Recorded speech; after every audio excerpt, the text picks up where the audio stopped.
it's actually the book club live for February. A few days delayed. It's fine. It's fine.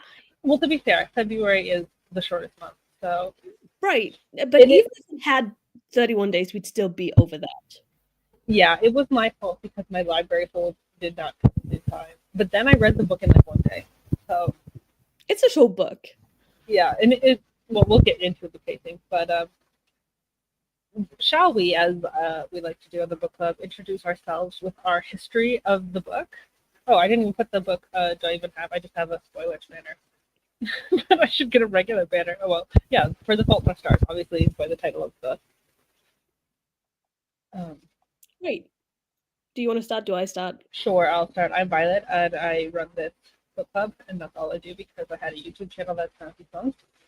Um, and my history with the book, I'm pretty sure I already shared this during the Looking for Alaska live stream that we did.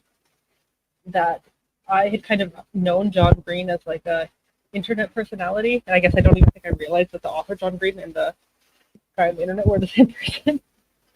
Um, but I had never read any of his books, but I had seen this movie, The Fault in Our Stars, on a plane.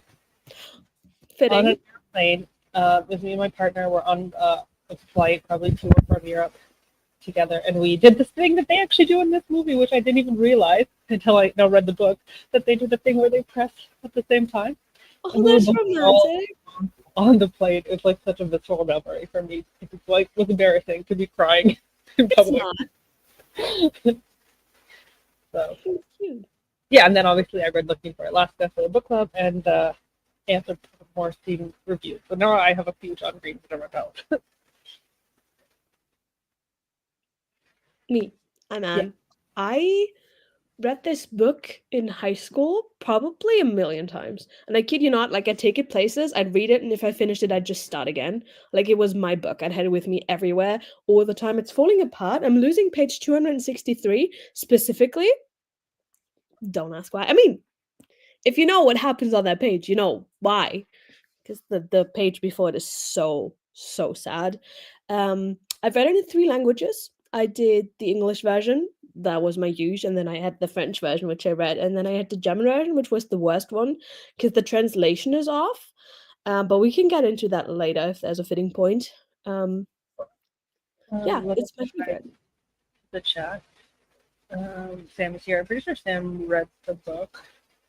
Yeah, I feel like Sam was cursing at us for making her read this book because Yeah. boys. Nina's here. Nina, have you ever read Fault in Our Stars or seen the movie? Oh, this was my first time reading. Also, never saw the movie because I knew it was supposed to be sad. It is. But though enjoyed it, you're not realizing John Green was the same man as me not realizing the two Neil Gaiman from second. Yeah, Thank you. Wild Fleck, definitely. It's my book to test if my language skills are good enough to read books because I know everything that happens. So it's not about reading the story, it's more about do I have a level of language within this language to read books that I don't know by heart. So I was considering getting a Norwegian edition because I've been learning it for over a year, but they're really hard to get by. Like you can't order them on Amazon. And Stieg did tell me places to order them, but I don't want to order stuff at a Norwegian bookstore. Shipping is insane. So we'll see. If I ever make it to Norway, perhaps I'll buy it. I watched the movie and decided it was too sad to read. Maybe one day I've tried. Oh, okay. I'm putting up the spoilers banner. Yay! So we have spoilers banner, so we can discuss. I think actually I actually made banners this time. I love that. Because I feel like this book has a lot of different discussion topics. So I actually think the one I want to start with is Cyclist because I feel like it's a little bit controversial. It is. And I feel like it's just the where we should jump in, a book about kids dying of cancer. Fun times. Yes. I feel like that was the time though. When did this come out? 2012 is what my brain wants to say. I don't know if that's correct, but I around believe that time. so, yeah. I feel like there was a lot of different sicklet kind of thing. Not always cancer, but there was also depression, there was suicide, there were all of those sick books, whether it was physically or mentally sick. And I feel like it was just the vibe of the time. And it didn't feel as weird back then as it does now, I feel like. Mhm. Then you didn't know better, right? Like 10 years ago, 15 years ago, we were teenagers and kids. Like we didn't know that that might have been an issue to write about a sickness that you might not have had or read about it. So I don't know. Yeah, it's definitely not a genre that I'm drawn to. There was in the audiobook, I don't know how it was, the physical version had this as well, in the back an interview with John Green, Yes, I did. where he sort of discusses this, that, he had obviously worked at a children's clinic or something, and he had seen dying kids, which was part of his inspiration for the book. Um, and I remember actually reading about that because that was one of the essays of the Anne Morphy review. That's a hard word. It is. It was about his time there and how that impacted him. So I was like, okay, it made it a little bit to me better that it wasn't, I don't know, just some weird like He did have a connection to kids dying, right? he had some personal thing that drew him to it, that it wasn't just like, yeah, weirdly fetishizing kids that died of cancer. Yeah. First, she's making your sad thing because I avoid sad media. Me too. Then there's research. John Freed discussed it in interviews that he actually went on out of his way to avoid being inspiration for it. He wanted to write a story about his main team. And as much as we can judge that not having gone through that, I feel like he did a reasonably good job. Like it doesn't feel like they're glorifying the sickness or, just, being all positive. I feel like they are being somewhat realistic as far as someone who hasn't gone through it can tell. I did briefly read a review from somebody who had cancer and survived cancer, and they were quite critical of the book, but they did point out, okay, there was a few times, a few things in it that were pretty good and pretty accurate, but the main critique felt like they just didn't like the romanticizing of it. I guess the romance happening during this dark time, which I guess is understandable, but it is also fiction. So Right. And also a lot of people who do have cancer do have romance in their lives as with anything else, because people just live with cancer. So everything that happens in life happens to people who have cancer too, right? and I think, I mean, obviously that is what the premise is of the story. It's like, it's not like, um, if you know, like the movie, like A Walk to Remember, where it's like a healthy guy falling in love with a terminally sick girl. It's not that. It's two sick kids, kind of bonding over this experience together. I feel like it's a little bit of a different boat. But that happens a lot in real life too. Like you bond with people who have the same issues than you do, whether that's a sickness or anything else. Like you meet them at hospitals and clinics and support groups, and then obviously you get to know them. And if that is your circle and you have a lot of people who have the same sickness, I feel like it's natural for you to fall in love with someone that has, you know. But Yeah, sure. Um,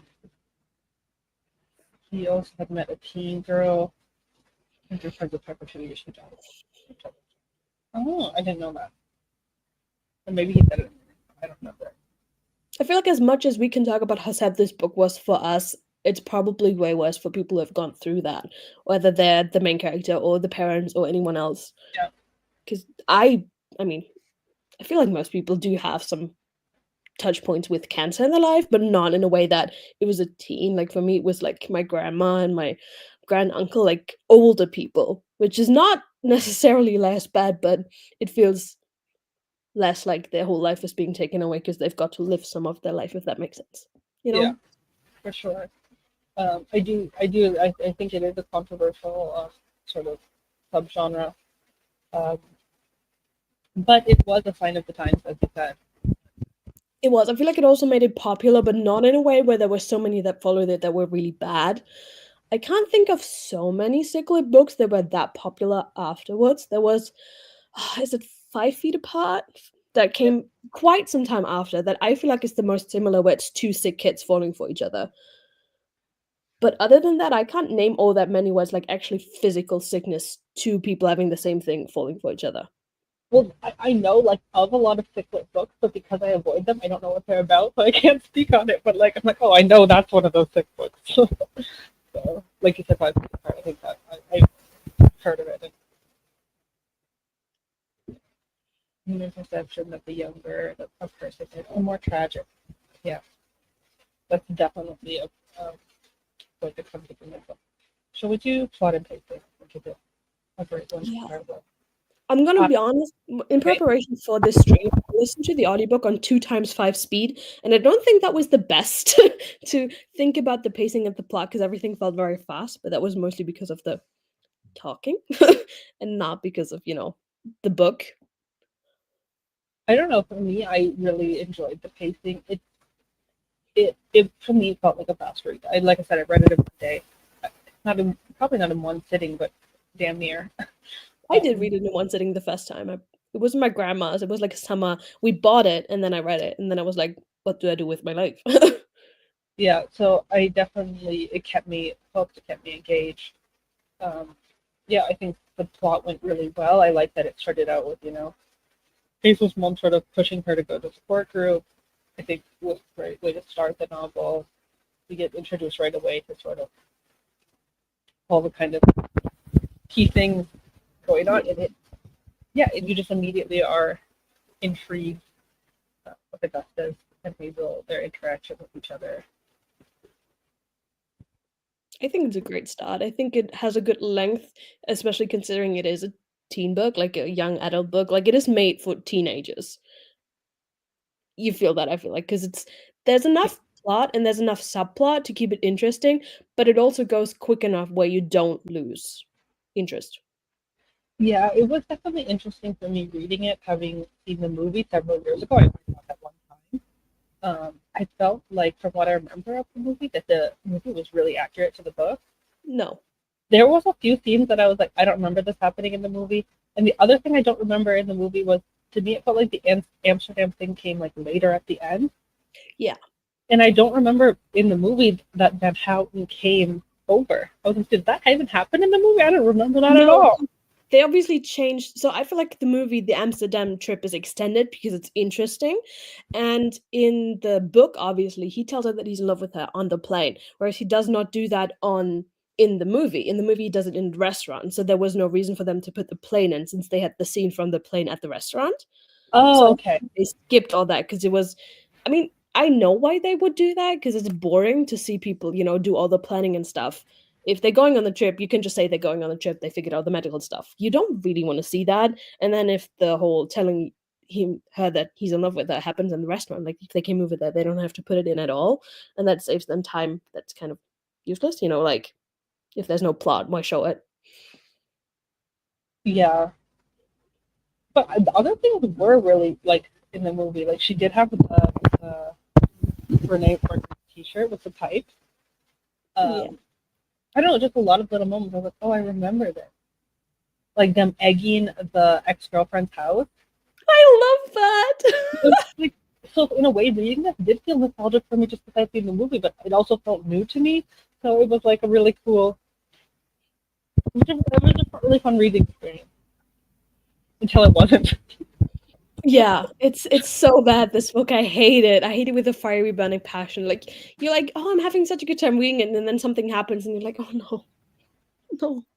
And like I don't normally cry at books. Like I'm a pretty stone-faced reader, and I was really enjoying the book, and I was like, yeah, I don't think I'm gonna cry like I did during the movie, and then like I just bawl, like just like bawling for like half an hour straight. Like, oh gosh. That's what it does to you, but it's And then okay. even after like I think some of like the peak sadness was over, I still would find like lingering tears. I'm like, God damn it. I feel like it just kept coming, like almost from the beginning to the end. I cried continuously. It's bad. I enjoyed both the plot and pacing. The time skips felt well paced. Yep. I relate to Hazel having her Yeah. sense of humor as a teenager. Everyone else had, to be fair, even now when I make dark jokes over migrants, some people just don't know how to react. I feel like you have to be the type of person to do that and like that. And if you're not that type of person, I understand how this book wouldn't work for you. But I feel like Yeah, all of us do like to joke about our own issues and our own sicknesses, whatever they are, so we Mhm. get it. Yeah. Yeah. I think Hazel's a character. Yeah. And I do think everything, the plot and the pacing was really well done. Um, Also, it's Isaac, the friend's name, right? And I Yeah. mentioned that I think that sort of subplot with him was also really well integrated, where he wasn't there that often, but we saw enough of him, I love and him. that I also remembered so much from the movie with his character. So, He's so great. I love that character. and they really made them feel like teenage boys. Uh, so yeah, it was really good. It was so wholesome, I feel like Gus and Isaac. Oh, it's so beautiful. Oh yeah, the mother's poor teenage Aiken. um, Well, it's a tough subject, right? To go against sick kids, but so I have two different topics. We could either go into character ooh, okay. or we could go into parents because I feel like we touched on kind of both of these now, like and they started coming up the topic. I'd go with parents first. Okay. Um, I think a lot of YA books they don't like include a lot of parenting, but this No. book had a good amount, but also sometimes questionable. Yeah, but I felt like that almost made it realistic. Like the characters, the parents felt well thought out to be in that situation. Obviously, they'd be like terribly sad a lot of the time, but they do their best, and I feel like that is really reflected. Like they try their best to be there for Hazel and do stuff with Hazel, while still encouraging her to, become her own person. Because ideally, she'd just survive for like a long time, and then they'd have to parent her in order for her to, be independent and stuff like that, as independent as you can be if you're like that sick. But I felt like the parents were reasonably well done.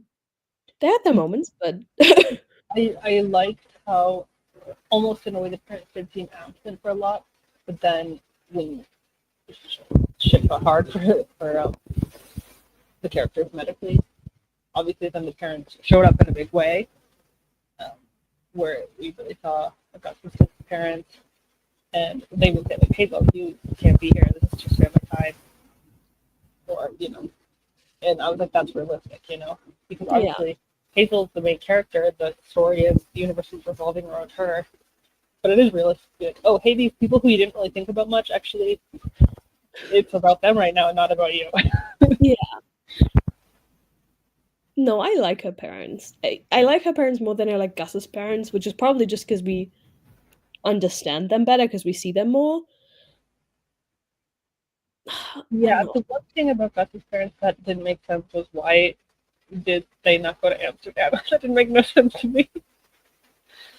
Uh, Yeah, I feel like maybe it's because they're trying to let him be more independent because he can be. He doesn't have like the tank that he has to carry with him and stuff like that. So besides his pathetic, he is more independent than Hazel is. And before he gets sick again, why would they think he's sick? but Like, did they just found out he had gotten sick again right before? No, isn't that what they had done in a fight?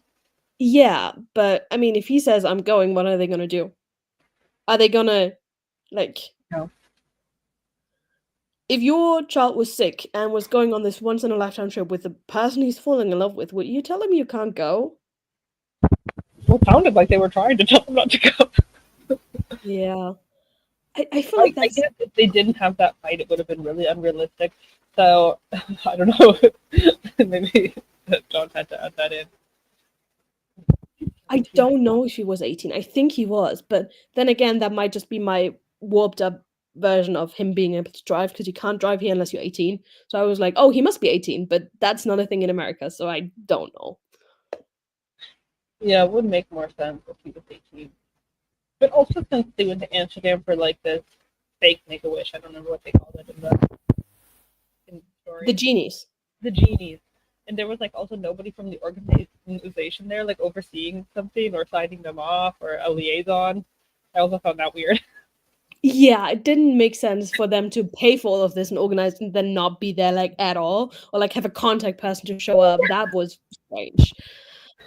That was just like a little realism detail we could have added. Uh, The joke was, "You can have my strength, if I feel it." Oh yeah, that one hit. Ooh. Oh yeah, yeah. That I mean, obviously that's where everything starts getting really bad. Um, so the parents in this book were well done. The place that gave the teens their space and parents were laying too. For sure, I Oh, liked when Hazel confronted her mom, or was actually fighting with her mom, and her mom was like, "Yeah, I've been hiding the fact that I'm like planning a life without you because I don't want you to be sad, but also I need to do that I don't crumble." Like, yeah. I feel like the parents' grief is so interesting to watch because I don't feel like that's something you think about too much in the situation because she's the main character, right? And you think about how she feels and stuff like that. But I feel like her parents talk a lot about grieving and how they would grieve and how they will grieve. And they're also already grieving in a way, right? They don't have a kid that has a healthy life. They don't get to have a normal life and, for her to be healthy and know that she lives long and well and stuff like that. So I feel yeah, like and they also carry a lot of sadness in them, but I feel like it's not too much where it's so heavy. It felt enough where it's realistic, but not too overpowering where you're always sad when they appear, you know? yeah, for sure. They didn't try to overwhelm the story with like the parents' grief. I think they tried to make it seem like the parents were always putting on happy face Yeah. for the kid. I did like that Gus's parents and Hazel's parents like met and sort of supported each other. I actually thought Yeah. that was really cute. I don't think that was part of the movie at all. So that was cute. No. Do you want to have a little Brock pause? Because he's Sure. looking at me real cute. Oh, pretty sweetie. He's just lying down, little buddy. Just a little cut off my phone. Okay. Back to the book. Um, I think maybe that was my only thoughts on the parents. Yeah, I Of think I'm done with them. them kind of being there for each other. Um, That's was cute. but also her parents made her stay, go to the burial for the funeral, and I thought that was a good point. She's like, "No, I just want to go," and she's like, "No, you have to be there for his parents. Like, it's not about you. Yeah. It's about this the hardest day of their life." I was like, "Oh, okay." So yeah, they were integrated in a few good spots. Hazel's mom opened up. And, hi. In general, I always focus more on the grief and growth of the time. Mm-hmm. And the struggle of the next time. Social reflect. Pride not because yes, for sure. I totally get that. I remember I went to a funeral once of somebody I didn't really know, and I was just crying the whole time because like I was like watching their family, their close family, and I was just like I don't know, empathizing, sympathizing so much with them. It was making me cry, and then I felt like, oh, I'm an idiot because I only met the person once, and I was No, like, I totally get that. And I feel like it sounds bad when you say it like this, but the person who died is dead, right? So they are no longer suffering. But I always think of it as the suffering that the person had is now on all the other people around them. Because it doesn't go away, it just goes to other people and then they have to deal with it. sure, yeah. Um, okay, actually, I know I said characters, but also prose. I think is a big part of the story and the writing style. It's so beautiful. It had so many moments that people just kept quoting. Yeah, So many. I can definitely see that if I would have read this when it came out, that it would have been. Yeah, I don't want to know how many people have okay tattooed on their body. Oh my gosh, I read so many. Looking up things for the thumbnails, there was so much of the sort of like word art and fan art around these different quotes, Yeah. and I was like, okay, wow, like I knew this was a big book, but like seeing some of that was like, wow, this was a phenomenon. This book. It was, and I feel like it does it right from the beginning. Like on the first page, it's like people say that depression is a side effect of cancer, but actually it's a side effect of dying or something like that. And I Mhm. feel like that is like the third sentence or fourth and something like that. And I'm like, this book is so heavy from the start, but in a good way, where like it really makes you think about the words and life. And then it ends with the letter that Gus wrote to Hazel, obviously, and the last five words are her comment on that letter. And I feel like that's also so heavy, but still in a good way. Does that make sense? Like, it's beautiful. It's written in a way where you think about it and it stays in your mind, but not in a way where you constantly feel crushed by it. Yeah, for sure. I think me going into this book, I was expecting like super pretentious. I know we talked about John Green kind of having pretentious, like quotable prose when we did Looking for Alaska. I know somehow this felt less pretentious to me because of the situation. Of course, kids are going to be like so thinking about life and the great oblivion and all of this when they're literally looking death in the face. Like, it's just more appropriate to be that dramatic because you're not then being melodramatic. Like, it's Right. you have a reason. It's totally appropriate to be dramatic in that situation. Hell appropriate. So it was like, okay, yeah, it is a little, but teens, I think that's a big critique. Oh, teens don't talk like that. But I think teens kind of do talk like that sometimes. Yeah, they do. And So, especially if you think about the environment that they must have been growing up sick in hospitals with doctors with big words throwing around all their lives, with their mhm. parents constantly talking about death and their friends dying. Like, obviously, they think about these things and talk about them. Yeah, so I actually found it a lot less pretentious than Looking for Alaska. Um, I agree. yeah. Oh, yeah, okay, okay. Is there a cigarette on the thumbnail? I didn't see it. No. Because that would have been great. You put the killing thing right between your lips, but you don't give it the power to do its killing. I Ugh. looked at the image of what to use for the thumbnail and I was like, oh, yeah, that's okay. That's pretty cute. I was really surprised the book didn't end mid sentence. I see that. That's a big thing in the fictional book within the book, right? And I didn't think he'd do it even the first time I read it because it would have been too obvious. But the fact that in the fictional book he did it, because obviously he also kind of wrote that, if that makes sense, because he wrote the book that the book is in. I thought that was genius. Yeah, I really liked that. Um, I think that as the reader, or at least I guess us, as like literary reading this, older adult readers, um, we were expecting that to be the sort of parallel for this end mid sentence. But I'm glad that it didn't because it leaves you wondering like, we know Hazel will die. We just don't know when. You know? She's not gonna survive. She's Right. terminal.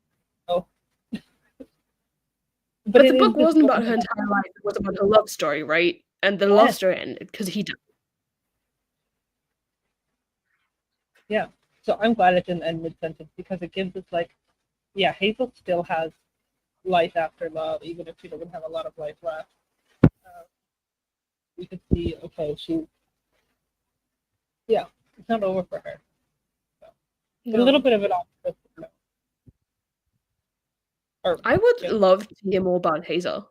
Do you think John Green has ever said anything more about what happens to her? Or is he like Peter Van Houten in The Imitative Fiction? Nothing happens. There's no Hampstead. It's all fictional. Nobody exists. I'm not answering your questions. Oh, that's kind of what he said in his like interview that he had with like, yeah, I'm not answering my question. Like, I ended the So book right mean. with them. And then also like game routines and fantasy teams often speak. Yeah, I think I was a lot more pretentious as a teen because you want to show how smart you are and how cultured you are. And as an adult, you like are more confident with yourself. You don't feel like you need to do that. No medicine. Obviously. I guess. I guess it is fiction. You're right. Could have happened. What else do we want to say about the prose and the writing style? I'm trying to think if there was anything. I feel like most of the book was reasonably like not like every sentence was a masterpiece kind of a writing, but there were enough of those amazing quotes and those deep discussions that you still go out of it and think, wow, that was a greatly like written book, even though not all of it is necessarily greatly written. Yeah, I think that's what made it such a well, like fast paced because you weren't stumbling over these big long purple prose sentences. Yeah. It was sprinkled in appropriately for the situation. I can see how it would annoy. I understand it. You know, not every quote is fit with every person. So, but I liked it. Like I said, just comparing it to Looking for Alaska, which I did find a little bit pretentious. Should we talk about characters in general? Oh, there's a lot of great characters in this book. There's not a lot of characters, but I feel like out of all the characters, most of them are great. Yeah. And they're all important. Yeah, for sure. It is kind of a smaller cast. You do have a couple. What's her friend's name? Oh, this is more time. Is it Claire? No, it's not. Oof, hold on. I can get a copy. I can. She had this one school friend that was part of it, and she was super annoying.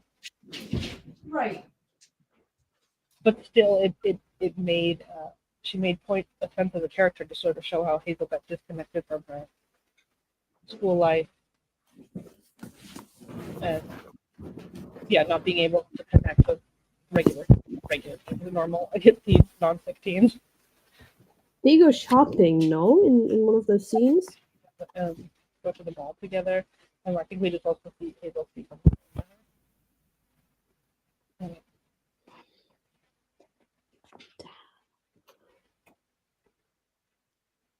No, that's in Nest. Blah, blah, blah. I don't think I'm finding it.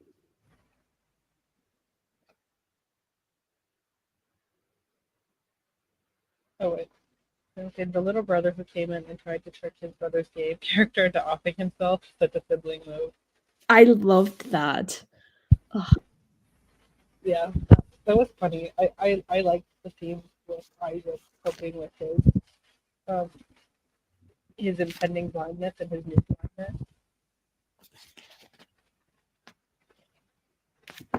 And just seeing the friends support each other was really nice.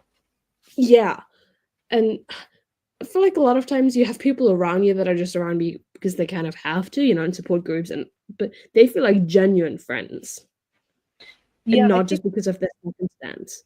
There's this thing where you sort of, if I guess stereotype people with disabilities, like don't see unless they ask to be helped. But it seems like a lot of these characters, because they were so close to each other, they kind of knew like I'm gonna help carry Hazel's oxygen for her. Gus is having a hard time getting up, sitting and standing. And, okay, Isaac, I'm gonna offer him my elbow to lean him. Like it just seemed like they did it like very casually. I don't know if it's a representation. I can't say, but it showed that they trusted each other. Or had Yeah. And that they were kind of an equal playing ground in a way. Like, okay, we all have things wrong with us, but I think they make that joke too. Like, oh, between all of us, we have one functional body. Yeah, like 4 working eyes. So many working legs and lungs, and it was funny. Yeah. Like, funny joke. All of us, we have our our strengths. How did you like Patrick, the support group leader? Oh, he was kind of annoying, but I think it was just because Hazel's our MC that we just hear about Patrick through her, where she's like, oh, he was so annoying every time hearing about his balls and ball cancer. And I mean, it's funny. I think it's also funny in a teen book. It is very funny. I think when she found like, her mom wanted to be a counselor, she's like, "You'd be a way better Patrick." Right. I feel like he did serve his purpose though, because it was a place she didn't like going to, but then she found people there that she liked. Mm-hmm. So yeah, she didn't like going there, but it ended up being really important to her. And actually, I was thinking that when I was reading it, I was like, oh, I felt like in the movie the support group was a bigger thing, and in the book they kind of just show him going there that one time meeting and then never hanging out there again. But then it comes back later in the book, so I'm like, ah. I think they go like 2 or 3 times, right? Yeah, because then later when Gus is really sick, she goes just to Isaac, and then right, and then he's blind, and she offers him her yes, but his mom's there. Yeah. So I don't know. I quite actually liked the support group as like a through thread through the story. Yeah, it's a good. When we don't have anywhere to go, we still have the support group, and I mean that's what the literal heart of Jesus. So funny. Every time they said it, it was so funny.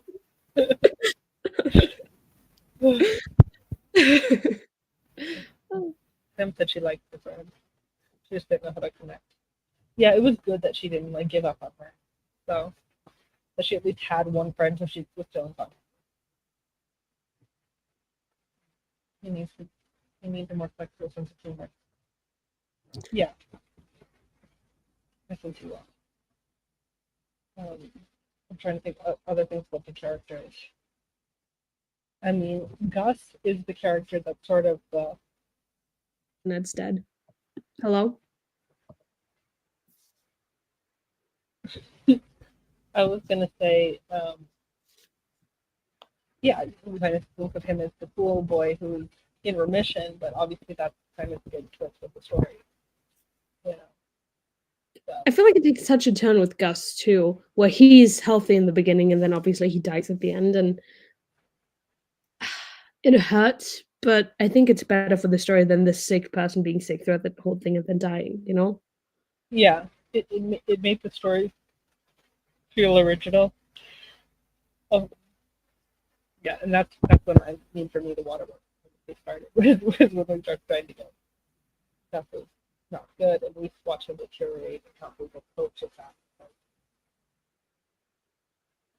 It's difficult. So, Also, because very much in the beginning of their relationship, Hazel goes in with this, I don't want to be like his ex-girlfriend and die on him and give him this trauma and stuff like that. And then it turns and she's the one experiencing that trauma because he dies. And I feel like that's really when she truly starts to relate to how he must have felt when his ex-girlfriend died. Because now she knows how it feels. And that's an interesting turn. I love that part of the story, and also that being like, yeah, my ex girlfriend did die of cancer, but she got really, she wasn't herself at the end. She was like, Hazel was like, it felt like I was with her out of pity, but she wasn't the girl that I had met. Right. And that's why it's so important to him to still be himself and do things himself until the Yeah. very end.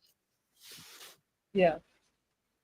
And I feel like his true desperation is shown in one of those scenes where he's in the parking lot in the car and he can't drive and he's trying to buy the cigarettes and then Hazel comes and his parents come, and I feel like you really see how important it was to him to not be like his ex-girlfriend, to not lose himself and to maybe also not hurt Hazel in that way, I'm assuming. Yeah. Yeah. Oh, gosh. It is so heart wrenching. It is. It hurts. I felt that helped to subvert the inspiration point thing too, because usually it's always the girl. Yeah. Yeah, because Gus was presented to us as this kind of the cool guy, Yeah. the sunglasses and non-cigarette guy. Like he played football and dated cheerleader if it was a high school book. Handsome, he looks like a heartthrob. But he's a soft. He's a bit caught.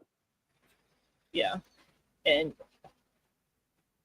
it just was so heart wrenching that he had all these ideas about like his impact and facing oblivion.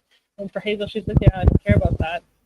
But then she felt like, I feel like in a way responsible for his like legacy. She felt responsible for that. Right. And I But think she said in his speech, like, hey, we didn't change the world, but you changed my world. And it's just, oh, it's so bad. I'm gonna cry. like, oh my gosh. Stop it. Typical can need to keep loving and being there. Yes. The responsible of who they are. For sure. Definitely. And I feel like there's this like two-way street where if the person's body stops functioning but their mind's still there, it's harder for that person themselves. Whereas if the mind stops working but the body still functions, it's harder for the people around. And yeah, because his girlfriend obviously like her mind wasn't working at the end, but her body was. But for him, it was the other way around. And then it's nice that it got turned, if that makes sense. Yeah, for sure. Because we saw that when Hazel had that, like, when Hazel had that, where she had to go to the hospital and she was embarrassed. Oh, she didn't want Gus to see her like that. And then obviously we get the parallel mirror where then she has to be in that situation where he's been vulnerable. Yeah. There's a lot of mirroring in this book. For sure. We could definitely put up a different banner for this. Oh, look at that. There's generally a lot of symbols and motives and themes. Like, it's a lot of things repeating in the same or different way, and just things carrying on through the story that I think I've threaded through beautifully. And the mirroring just being one of them that I think is one of my favorites. Because Yeah. he likes to show things from both sides if there's two sides to it. Yeah, but we also have sort of the opposite situation where we see Isaac being like in this super loving relationship and his girlfriend was like she couldn't handle it. Yeah. Oh God, Isaac. It So hurts. yeah, so I kind of also like that John Green presented it like that. Like, hey, not everybody sticks around. Like, Right, which is very realistic, unfortunately. number one, everyone is 100% healthy and no. Right. Yeah, I definitely think. Well, I mean, there's a lot of symbols. It's John Green, so he works kind of in a literary style that you have, um, but kind of like like the unlit cigarette, like oh, it's a metaphor. You know, I love that it's like an immediate turn off for Hazel in the beginning. She's like, "Oh, I can't date a dude who smokes." And he's like, "I don't smoke. I just pretend I do." yeah, and it's obviously his like I don't know sense of control, his confrontation of death.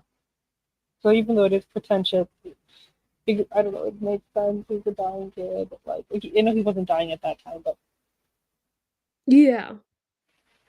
it feels like something a teenager would do, something kind of stupid. I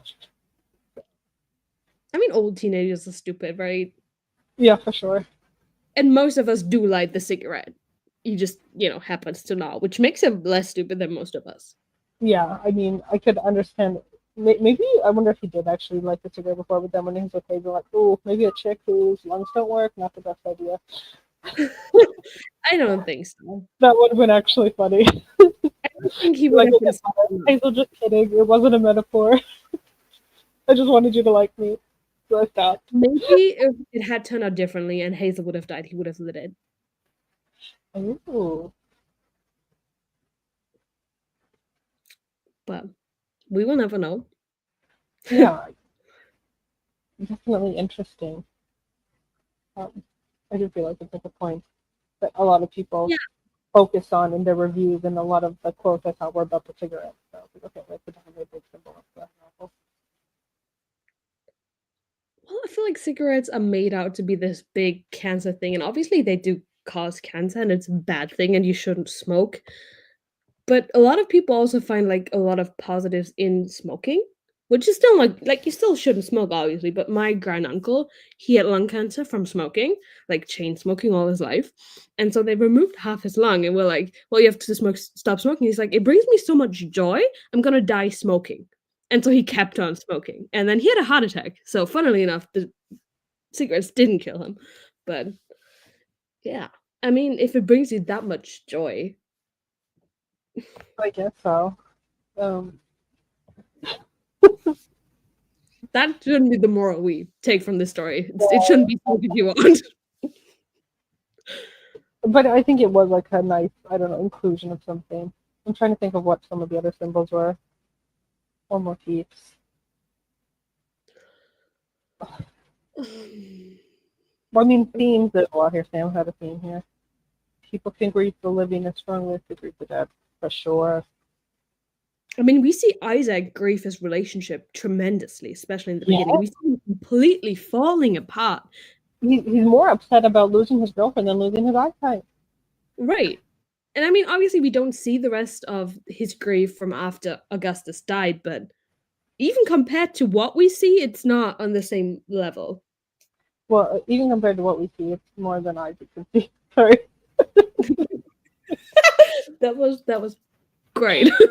But I do like that Isaac and Hazel kind of come back to each other as support. Yeah. because they're unlike friends, right? I feel like they didn't connect as much before Gus, but then through Gus, they find their friendship. Yeah, because obviously when Gus and Hazel are sort of falling in love, Isaac is on the sideline because that's just what happens when you fall in love. Your friends go to the sideline and your person is your focus. Your Right. parents are on the sideline, everything is on the sideline.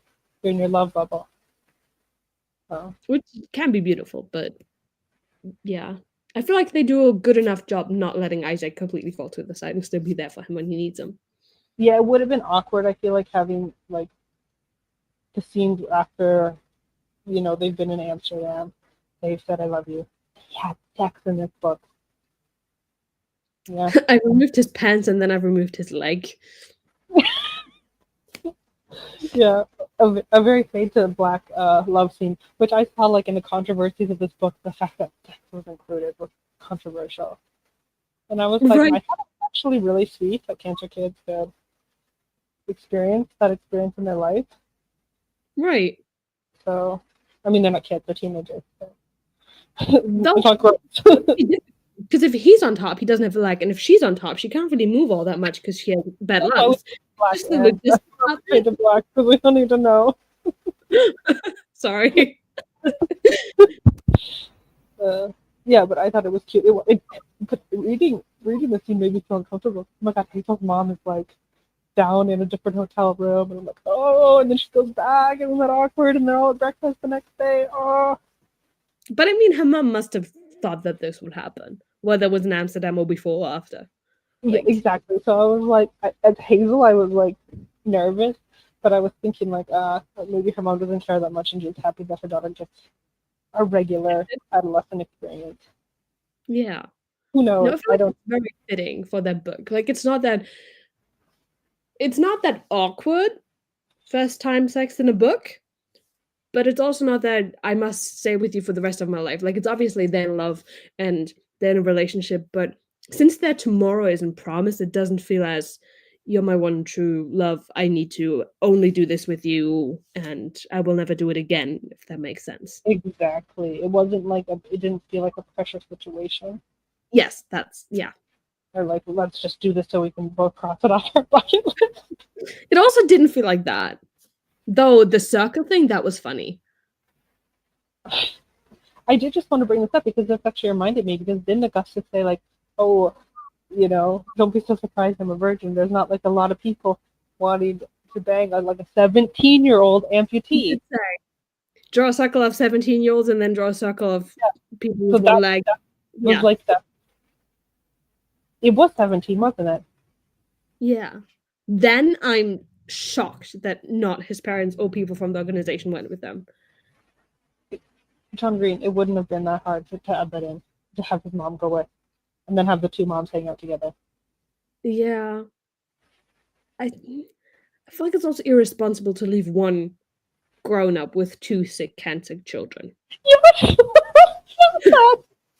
And nobody from the organization there to be like, you guys okay? You need anything? It was like, Ben Howard's secretary taking care of them. Oh well, you can't be realistic in all the things, right? Yeah. Ay. But I have to say, I've only been to Amsterdam once, and every time, like, I go by it, like, or every time I went by the Anne Frank's house, I was like, oh, the Fault in Our Stars, the stairs. So I'd only seen the movie, but that scene in the movie stuck with me. I've been to the Anne Frank house after I read the book, and I was like, this is where they were. This is the stairs. This is where, it's, and you'd be like, okay, the Anne Frank house is a monument of history, of a strong woman.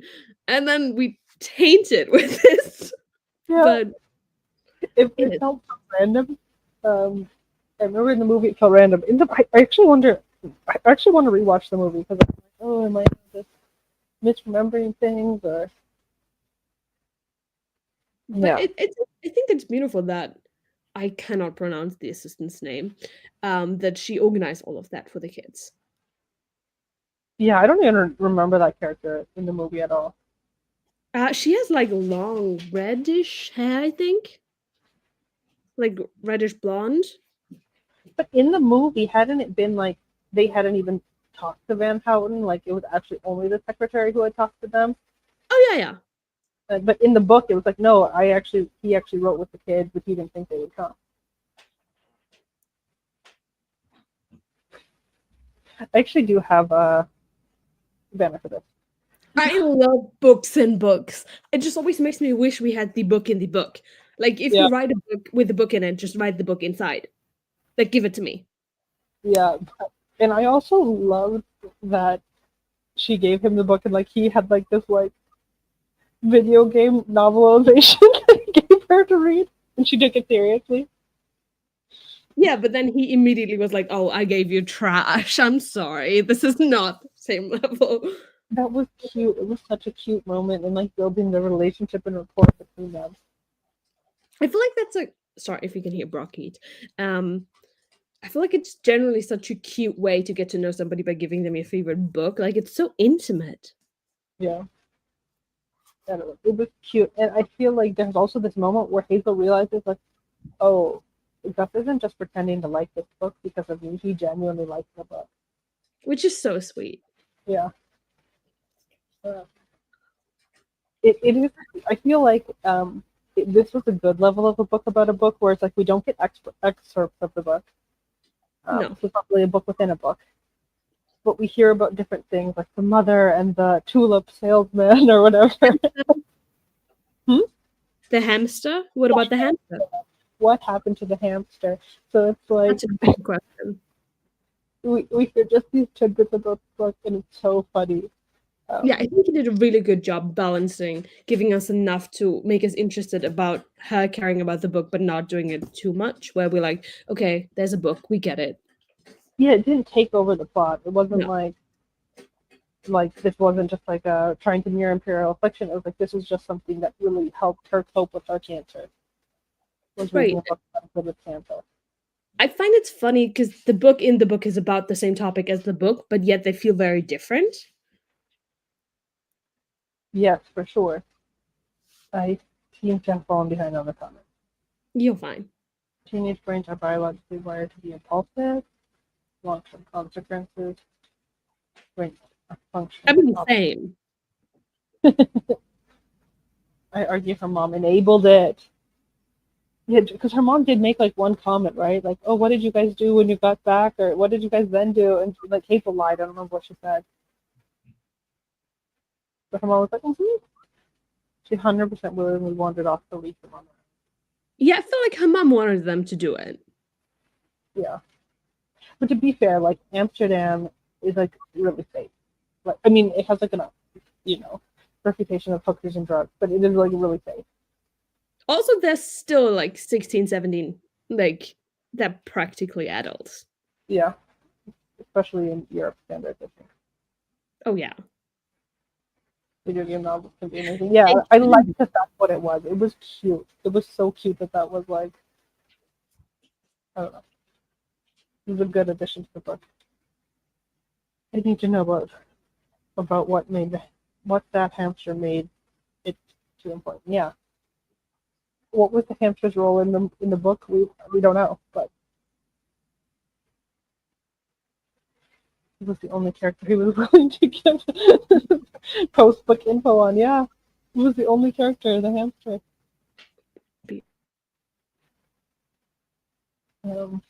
Okay, I'm on my own now. I feel like there's something else I wanted to say about Imperial Affliction.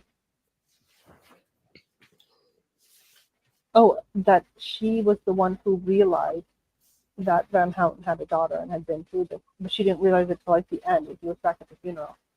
Right, because he never talked about that. He screamed it at her in Amsterdam, like, I want to talk about my kid or whatever.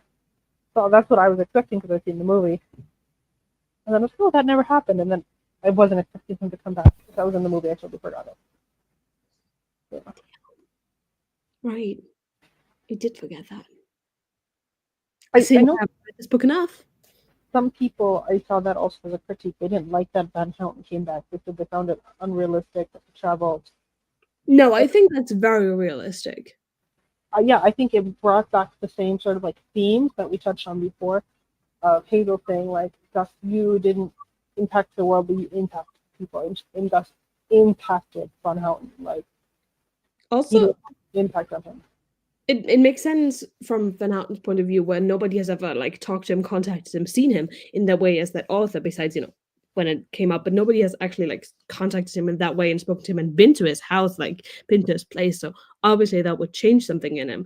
And I'd assume that might have brought back all the memories from his daughter and his kids. And then there's a connection that's formed, not in a, oh, I want to replace my daughter with you in a way, the relationship, but still in the, oh, I now have a connection to you because of my daughter and because of who you are and how this happened. And it Yeah, makes so much sense for me for him to come to the funeral and to try to be there for Hazel because he couldn't be there for his daughter because his daughter died. yeah, I agree. To me, especially like in a literary sense, for the mirroring and the imaging, like, great work, John Green. I loved that he showed up. I wasn't expecting it.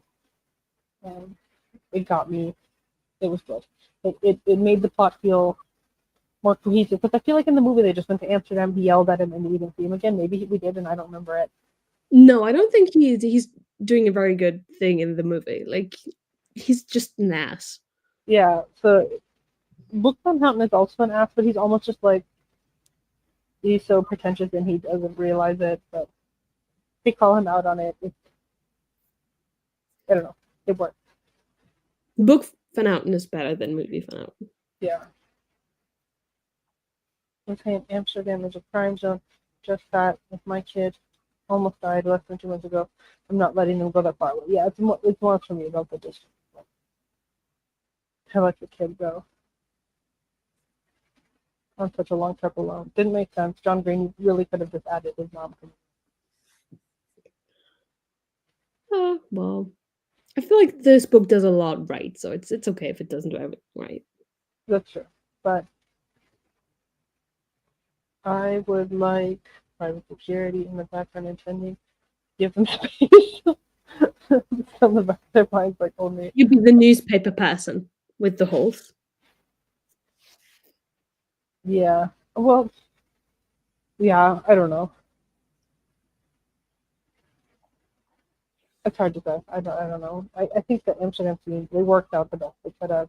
It did just feel a little bit awkward to me that his mom wasn't there and nobody from the organization. He Yeah. would have put one or both or something, not just his secretary doing everything. It could have even been really cute, them like sneaking away, trying to get some privacy if they weren't given it, or like her mom being in on it, trying to distract whoever else was there, and then them getting alone time. Like that could have been a cute moment. And I also really liked the scene where, I mentioned before, where we got to at the Hazel's parents and they all had dinner together, Right. and we got to see them sort of supporting each other at the funeral. So I was kind of like, that's cute. We could have maybe also seen a friendship between the two moms in Amsterdam. That would have been fun. But I feel like the moms are at different places in their life with how they parent and how they behave. I feel like they probably wouldn't have gotten along all that well, at least in the beginning. That could be. And also, Augustus has two sisters, Yes. and he's an only child. So, Their situations are like really different. yeah, they are different. Um, well, no, 100%, there 100% of parents who would do what Hazel's mom did. My mom would have. It was believable. Yeah, my mom was a really low key mom. Like, I trust you. Have fun. I know Mom you. That's so weird to me. She would not have asked like where I was. No. I was just saying this is why I argue she enabled them. Could be. Could be. I don't have any other discussion topics. So. Okay, I'm going to talk about the translation real quick because I hate to admit this, but the French translation is significantly more similar to the English one than the German one. And I'm going to give you a specific example because obviously he tells her that he is in love with her, right? He says, I am in love with you. He doesn't say I love you, he says, I'm in love with you. And that is exactly what he says in French. He says, Je suis amoureux de toi. I'm in love with you, not je t'aime, I love you. But in the fucking German version, we do have a saying for I'm in love with you, which is Ich bin in dich verliebt. But that's not what he says. He says Ich liebe dich, which means I love you. And I don't know why that is triggering me so much, but I feel like it's such a different thing. And it's just one example. It's generally, I feel like the German is just less exact when it comes to wording. Like all the quotes say the same things and they're still pretty, but it's not exactly as it should be. You know? I think that's a fair nitpick because I think anybody falling in love, regardless of age, maybe for teenagers it's a little more heavy, but I think anybody falling in love, those words have meaning behind them.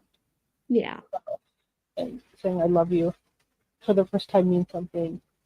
it does. And I don't want to discredit him. I think he would have said it, like, or does say it later in the book, but it doesn't have the same vibe saying I love you than I'm in love with you. Definitely say it later because Hazel comments on like she didn't comment back that she loved him, and then later she says it. I remember that. Okay. In judging from covers attraction. No, but these are both paperbacks, and this is a hardcover. So that's the difference. Not the same exact thing is also the German paperback. I just happen to have the hardcover because my mom was like, "Oh, it's your favorite book. I'm getting you the hardcover." And I'm like, "But it doesn't fit in the, in this." Big difference. You can say love him anyway. I am in love with you. With me through something clear. Yeah. There's slight subtle differences, and I think it does make a difference. Yeah, but as far as translations go, they're both reasonably good. French better than German. Oh my gosh. Nina's popping back up. Oh, Nina's still here. Yeah. Okay, for everybody who doesn't speak German, that's kind of like what your grandma would say. Like, it's not romantic at all. It's not intense at all. It's just like, oh yeah, I like you. I'm also just saying you'd say that to like a friend, like love you. I don't know. Yeah, I would rather tell my friends that I love them than this, because this Really? is Oh, love to have this week. Why not? I don't know. It doesn't like I don't feel Hey, it things. does have like a family thing. Like I don't know, maybe like to a sibling. I don't know. It was a big thing when I was a teen to like tell people that you have like this, what it says, and then you'd like shorten it to just say the first letters because obviously we were cool and we were internet and we just use acronyms and stuff like that. And that was a big thing, but like actually saying it, like the whole thing out loud, that's no. Okay, interesting. Yeah, definitely cringe. Yeah, it's very cringe. I'm glad they didn't do that. Can we talk about the pre-funeral scene? I feel like there was no place to slot this in yet, but oh my god, that broke me. I'm not a mathematician, but I know this. Hazel, what are you doing to me? Yeah. This whole thing was just so sad. Like I just stopped for like so much of the novel was just a cry fest. Bad. And I don't even cry during books. What is this? So yeah, it's like this and Bridge to Terabithia. I'm trying to think of any other book that's made me cry. Bridge to Terabithia is on the same level as it hurts. It does. I mean, I feel like around the same time, 13 Reasons Why. But then the whole Netflix show came out and then it became cringe. But just the book itself back then, that I also cried through all of that. Oh, and that was the other one that's up against Pole. The Perks of Being a Wallflower was on that same vein of pain, but not quite as intense because that was like unrequited love pain and not people are dying pain. So it's not the same, but I still cried a lot. Yeah, but it's all definitely sort of in the same genre of this sort of contemporary sad. Yeah, and I mean there was a lot of those books back then. What's that? Kind of a funny story I read around that time, which is also mental issues, not physical, but still that plays in hospital for part of it. Adding to the whole cyclid. Yeah, I love this book. It's one of the best books I've ever read, ever. I'm surprised I like it so much because I mean, obviously, I didn't want to read it because I don't like sad books. I would never like go out and try to read this. I didn't read it during Green Week. So I was like, oh no, I don't want to read that. I saw the movie, I'm good. But I'm glad I read it because it was fun. Yeah. It's actually a good time. So I don't feel like the movie is as good as the book. But if the book wasn't a thing or I didn't care about it as much, the movie would be a good movie, if that makes sense. Like separately seeing it's a good movie, but compared to the book, it's not good for me personally because I love the book so much and it's too different. And I didn't imagine a lot of the characters the way they were portrayed. yeah, I mean, I saw the movie first, so obviously for me, I saw the movie characters as the characters. Even though it was so many years ago. I don't know what year the movie came out, but oh, Christian Sherbert is another one I avoided. It's sad. Yeah, I think I said this before. I didn't know that Richard Terry Bithia what it was about. I thought it was a fantasy novel when I picked it up. Oh, what a rug pull! It's just like a burning knife right into the chest. And I had heard people say it was a sad book. I'd heard people say that, but I was like, oh no, they're not going there, are they? Oh crap, they are. Oh shit. Yeah, that's a hard one. None of these books have made me cry. Mine too. How kind of you. You didn't wait. You didn't cry during Fault in Our Stars, Sam? What? Even me, like the cold-hearted reader that I am, cried. Well, guess you're not that is queen. Yeah. I don't have anything else to say about the book. I'm putting spoiler banner down. But speaking of the movie, there is a connection between this movie and our next book club pick because the Shailene Woodley starred in both book adaptations. So we're just gonna go from Shailene Woodley being a sick cancer person to her being a kick-ass dystopian writer. Divergent. Divergent is actually the pick now for what month is it? March. Oh, I mean, I have complicated feelings towards Divergent, let's be honest. Most of us do, I feel like. I haven't read it, so I'm gonna be a newbie. And I think my book club is gonna What? I've seen the movie. So What is it with you watching movies and not reading the books? just understand, and I'm like how many years older than you? So some of these books, like, Yeah, okay. well, I was like 21. Like, That's fair enough. I did read it at the time, and I'm happy to participate and share my opinions of all of that. yeah. So I mean, that's part of the reason I wanted to start the book club. Like, I knew about all these big popular books, but I just didn't read them. I was too busy partying and getting drunk. Oh, would you say in a review of all the book club's books you finally read, you're like very glad to have read The Fault in Our Stars? Like, where does it rank on the list of all the books you haven't read, and now you're glad you read them? You wait, you mean about glad that I know what it is, or like my personal enjoyment? Like, those are two different things. Like both. I would say it's upper mid tier. Okay. So it's like above the half point, but it's not like in the top echelon. Whatever. I mean, considering you don't like Ciclet and, Yeah. you're very drawn to like fantasy, dystopian, blah, blah, blah, I feel like that's a good ranking. Yeah, my favorite book that I've ever read for the book club was The Raven Boys. That was like genuinely loved the book. And the second one is the book we read for January, which was The Diviner. So that would be probably my number 2. Also, the Hunger Games, like, that's just one of my top 2 books ever. So those are half of you in my top 2. But I did read that at the time. The newest, like the book that was new introduced to me through the book club is actually The Cirque the Freak, and I'm so glad that you made me read that. Off topic. Sorry. No, that's fine. It's always good to ramble a little at the end. And look, we wrapped it up in just over an hour, so I think that was a good. There's no Divergent. The never saw the movie either. Oof. Yeah, the Raven Boys, that was a good one. The month everyone abandoned it, but it was a great book, so I'm not. And nobody wanted to read it. I swear, it's the title, The Raven Boys. Nobody wants to read a book called The Raven Boys. It doesn't sound good. Fair enough. It's not A Fault in Our Stars, which is a 10 out of 10. We didn't even talk about that. It is a cool title. So, I mean, you can't just call it sad cancer book. You got. Fair enough. It is a sad cancer book, but it's also not. It's much more than that. Yeah, it's a good time, and it's definitely a sign of the times, and I think deserves its sort of YA classic, modern classic. Oh, I definitely agree. I think it did a lot to a lot of people. Yeah, I think it's still relevant. People still refer to it and talk about it. So yeah, if anybody ever wants to talk about this ever again about anything, contact me.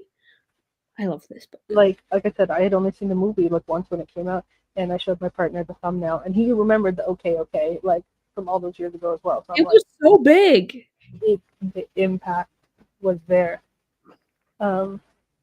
And is there anything you would like to say or promote before we leave? No, this book is everything, and I love it. I have nothing to promote because I don't do anything, but I love being here. Okay, excellent. All I do is this book club, and I'll be back sometime the end of this month or the beginning of next month doing another version live stream right here. It's going to be a good time. You want to read it? Do it. We'll probably talking about it on the Discord. Okay, and thank you for being here.